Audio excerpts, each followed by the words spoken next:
Well, good afternoon, DoubleBookedCo people. Hello. Laura, how are you doing today? Hi, I'm okay. How are you? I'm okay. It's been a weird day. I feel like it went by really fast, and I don't Mhm. know how it did because I have a lot of stuff that I wanted to get done, and I don't know where the day went. So Same. Yeah, I really don't know either. All of a sudden, it's 4. Hmm. yeah, Hmm. yeah. Oh, it's weird. Did you watch the Packer game at all? No, I didn't know they were playing. Did you? No, I knew they were playing now because this is the weekend that they're in London. So Oh, that's right. it was a really early game, so it was at I think 8:30 a.m. Hmm. I have a feeling they lost though. I think I saw something about Hmm. potential.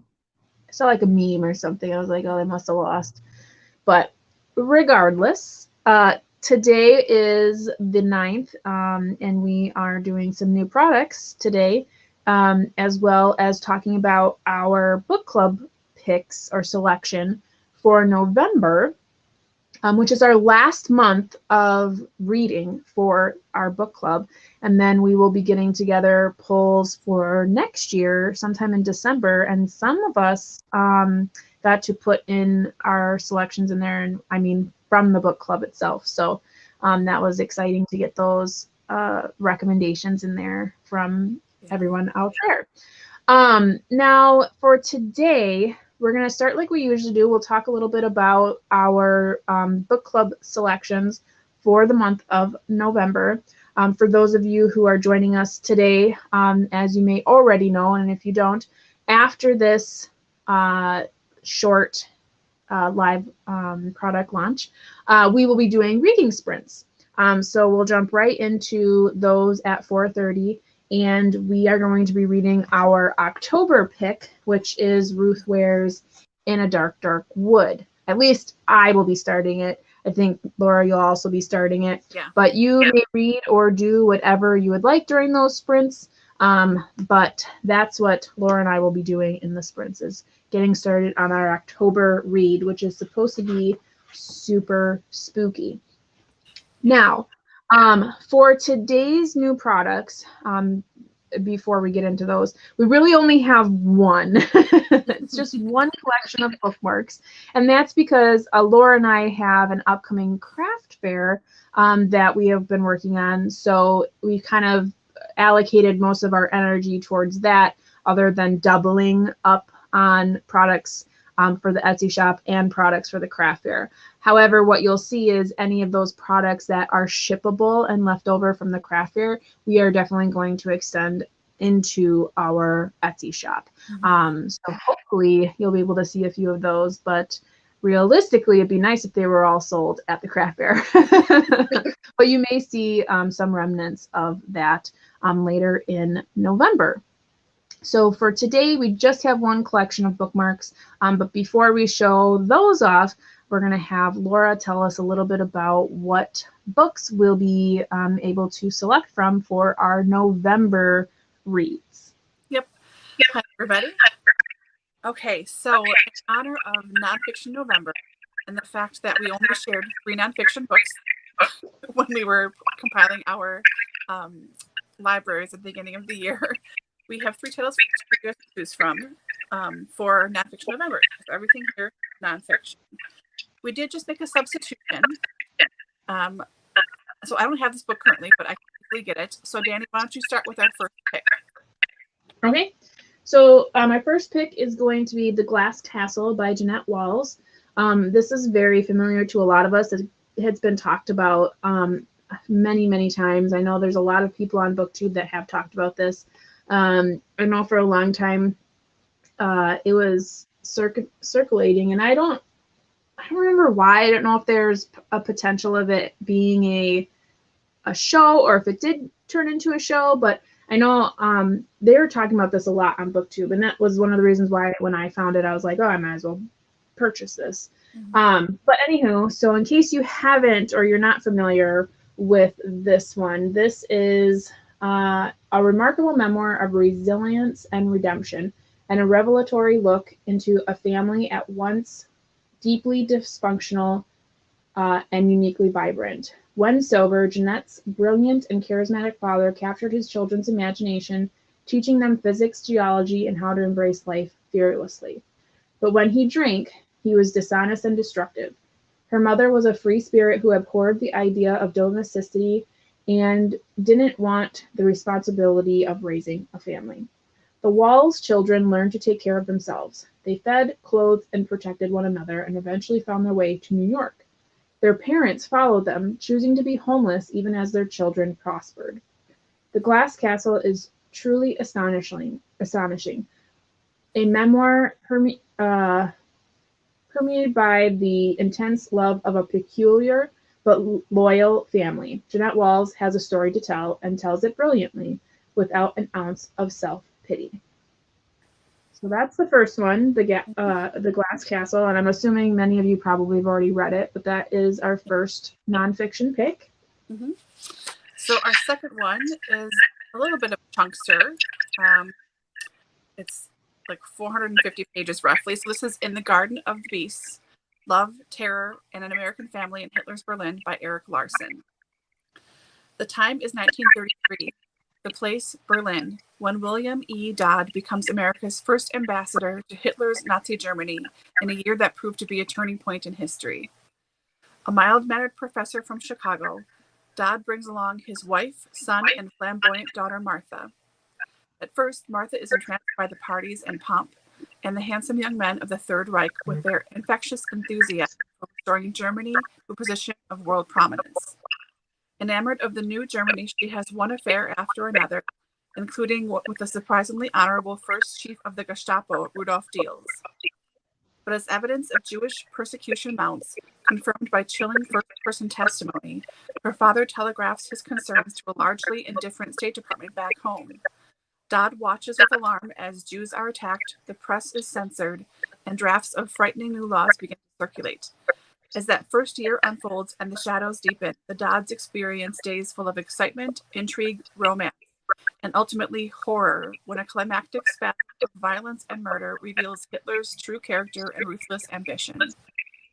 Suffused with the tense atmosphere of the period, with unforgettable portraits of the bizarre Goering and the unexpectedly charming yet wholly sinister Goebbels, In the Garden of Beasts lends a stunning eyewitness perspective on events as they unfold in real time, revealing an era of surprising nuance and complexity. The result is a dazzling, addictively readable work that speaks volumes about why the world did not recognize the grave threat posed by Hitler until Berlin and Europe were awash in blood and terror. And Larson is a fantastic nonfiction writer. If you've read him before, I think he's just wonderful. Yes, I've read Devil in the White City. Me too. Which is about the Chicago World's Fair, and H.H. Holmes. Yeah. That was so freaking good. It's yeah, that was so amazing. He writes very much like a narrative, so it's really interesting. Like, you forget that it's nonfiction. That's how creepy it is, because it's so well written. And our last one, a little more lighthearted-ish, is Wild by Cheryl Strayed. I know, not so much, but you know. Not about it's not about Hitler and yeah. the Nazis. Yeah. Okay, at 22, Cheryl Strayed thought she had lost everything. In the wake of her mother's death, her family scattered and her own marriage was soon destroyed. 4 years later, with nothing more to lose, she made the most impulsive decision of her life. With no experience or training, driven only by blind will, she would hike more than 1,000 miles of the Pacific Crest Trail from the Mojave Desert through California and Oregon to Washington State, and she would do it alone.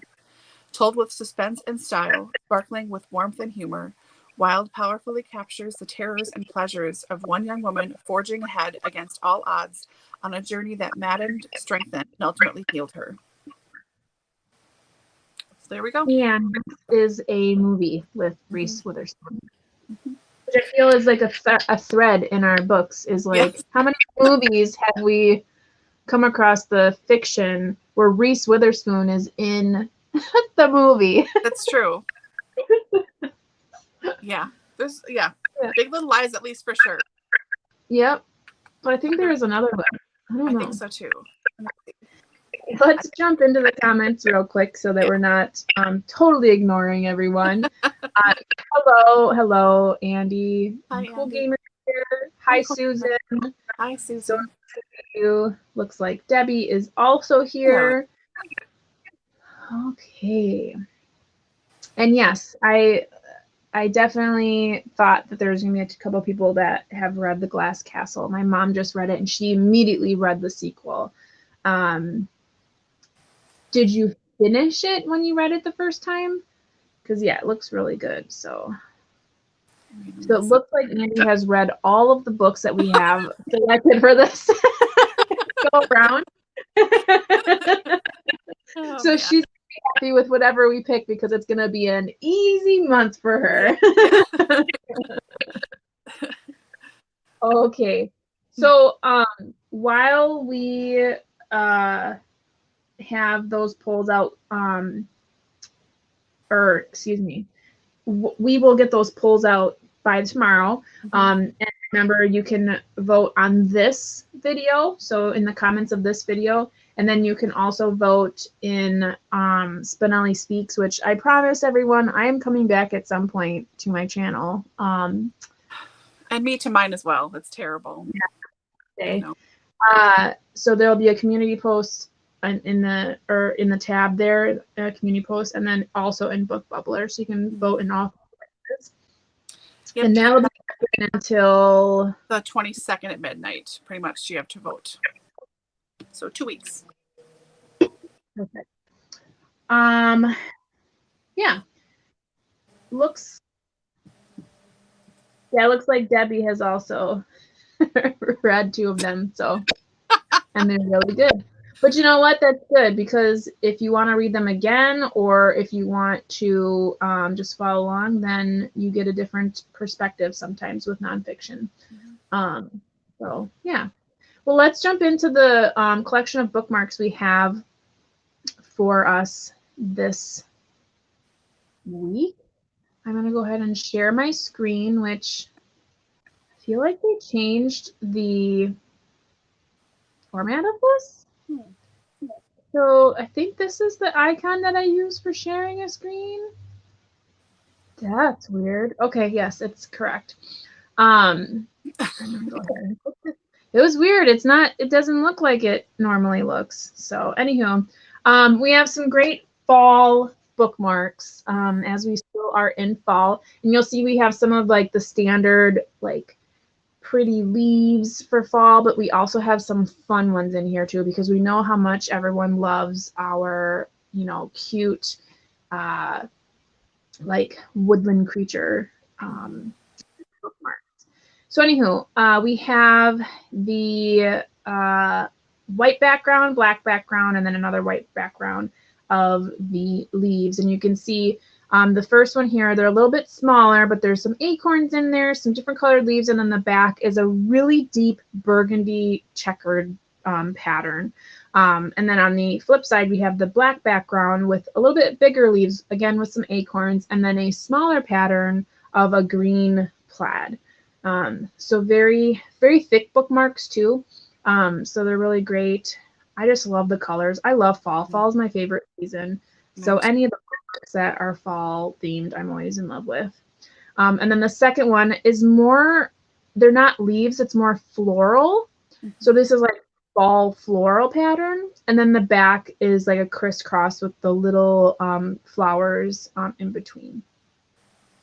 Then for those more funsy ones that are your woodland creatures, we have woodland creatures on the one side, and they kind of share that same owl, so they're kind of matchy in that sense. But the first one, where you have some happy mushrooms and some nice trees and bears and raccoons and whatnot, the flip side of that has more woodland creatures on more of like a tan background, but you can see there's like little jars of like, I don't know if that's like supposed to be honey or jam, and then there's like little pumpkin pie with a whipped, dollop on it.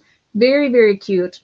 I kind of wish that that was the side that had like the color on it, because those pies are so cute. And then the other one is just all of those owls with like little yellow flowers. And then the backside are really colorful flowers, but more like a fall motif.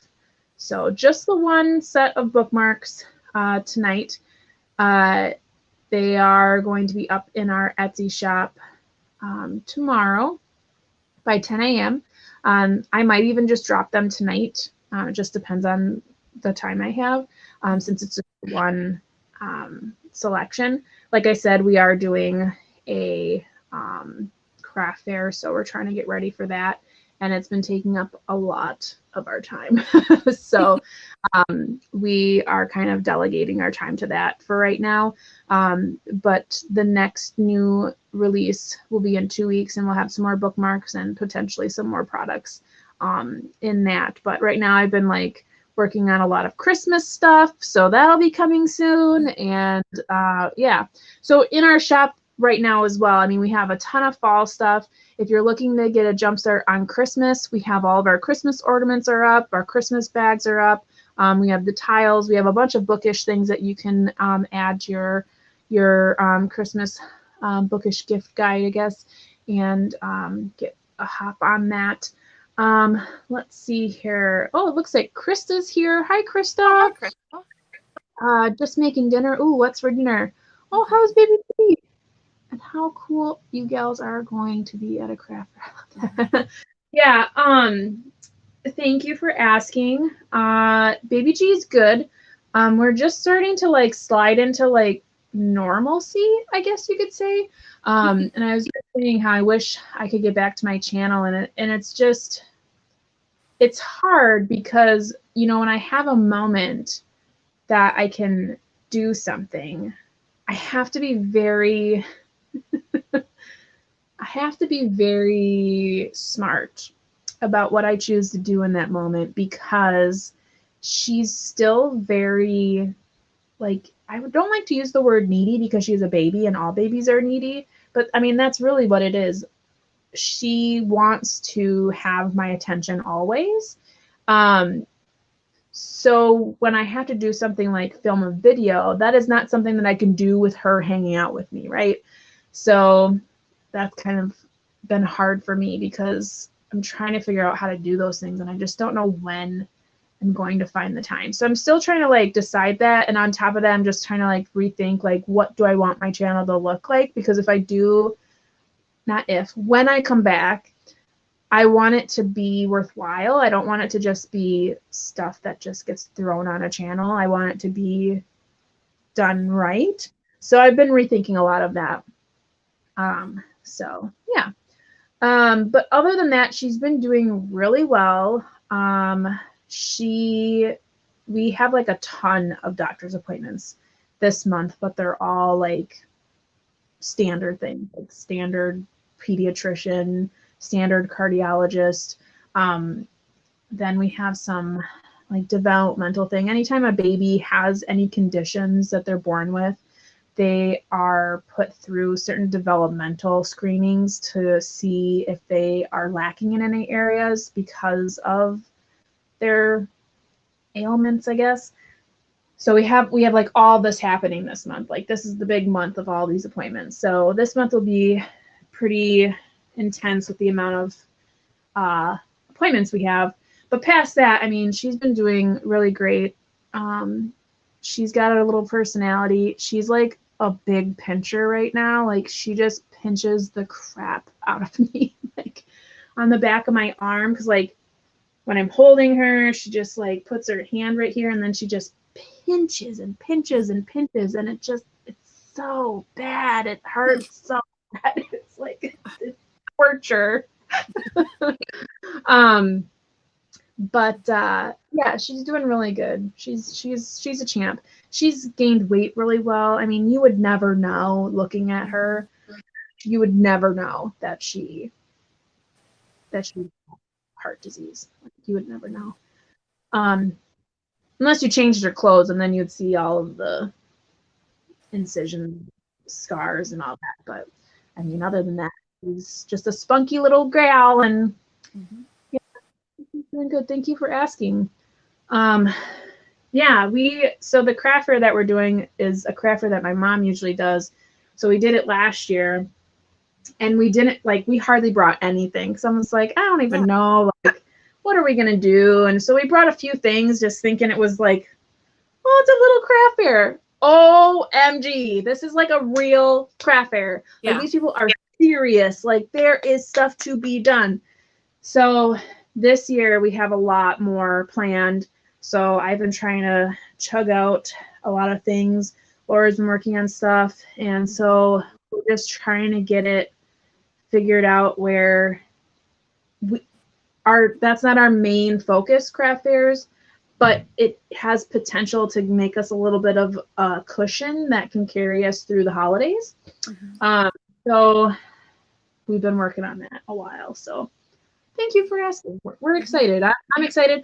I'm kind of like, this is going to sound silly. Like I'm hoping that we sell a lot at the craft fair, but at the same time, like I'm hoping that some of it comes to our Etsy shop because some of it's so cute that like I want you guys to be able to have it too. But you know, it is what it is. So thank you for asking. Yes, thank you. Oh, we had a wave. And when my kids were young, I was supposed about them. Maybe you turn it. Yes, no, absolutely. And I think about that all the time. Like, you know, there's certain times where like I'll rock her to sleep and stuff. And I really enjoy that. And I, you know, try to enjoy those moments. And then most of the time I bring her with me doing majority of the things that I have to do. But she gives me a very like finite amount of time before she starts to get agitated, like I don't like sitting here anymore kind of thing. So it just depends on her mood, which she's a pretty good baby, so I don't really have anything to complain about. It's just going from being able to do all the things and then really being stuck, and it'll get better as she gets older out of like the eating every 3 hours thing, because it's not only that, but then it's also pumping every 3 hours. So it's like this constant like, oh, I wish I could just get up and do something. I'm like, oh no, I gotta pump. Oh, I gotta do this. Oh, I gotta do that. So once she like gets a little bit out of that like routine of like that and whatnot, it'll be easier. But you know, then another thing will happen and it'll shift my whole thing. So you just got to keep rolling with the punches, and you do what you got to do, and that's the best you can do. And so you can't really get upset about it. You just gotta do what you can do. So thanks all for asking. I do appreciate it. That's very kind of you. But anyway, that's all we have for our new products. Like I said, we'll have more next time around, but those will be dropped. And then we'll get those polls out for the 3 books for November. So that will be out there for you all. I have a feeling already it's going to be between 2 of them. I kind of have a feeling which one's going to get picked, but I'm not going to say anything right now. But I'm usually right every single time that we've ever had to pick anything. So surprise me, people. Okay, so I'm going to get myself into a cozy position for our reading sprints, which are going to start in about 6 minutes. You'll just need to pop into the reading sprints stream. And Laura and I are going to be starting our October read of In the Dark, Dark Wood by Ruth Ware. So hope to see you there. Yep, see you in a bit. Bye. Bye.